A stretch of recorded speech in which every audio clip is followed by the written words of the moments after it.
The fourth floor Aftermath Gallery does an especially good job of showing the amazing manhunt that occurred after the young Maryland actor John Wilkes Booth assassinated President Lincoln, leapt to the stage at Ford's Theater, shouted "Sic Semper Tyrannis," and ran off into the darkness. What followed was a 12-day manhunt of a proportion that was never before seen in the country. It was the most intense search in American history.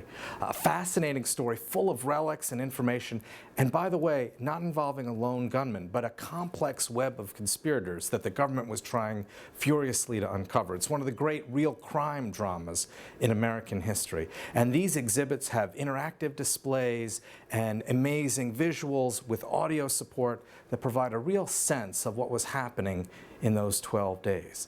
This is a story that doesn't end with Booth's death at Garrett's farm in Virginia on April 26, 1865, but continues in May and June of 1865 when his conspirators were tried by a military tribunal in Washington, D.C. That trial is very teachable and involves an enormous amount of evidence mustered by the government and presented against Booth and his fellow co-conspirators. And then, of course, there is the executions that occurred for 4 of those conspirators on July 7, 1865, a somber moment that involved the first federal execution of a woman in American history. All of this is documented in the Aftermath Gallery, and what's important for a classroom teacher is that almost all of this is available online as well.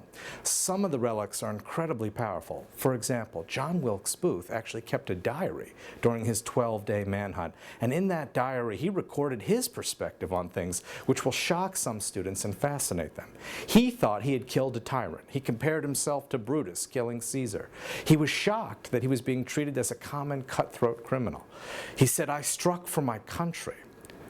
Now, students need to think about that from his perspective. Why did he think he was striking for his country? What did he mean by that? And how did he get it so wrong that even Southerners were appalled by what he had done?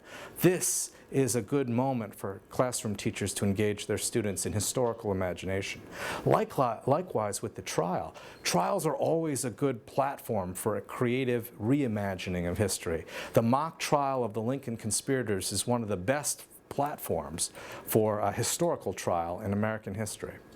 And then there was the execution in July of 1865 of the 4 co-conspirators. The questions, the profound ones that the students need to ask themselves. What is the appropriate response to political crimes like assassination? How should wars like the Civil War end? What does it mean to pursue conspirators like Booth's network, and to see some face death and others perhaps escape? Students can feel themselves immersed in the details of this drama in a way that few episodes in American history can convey.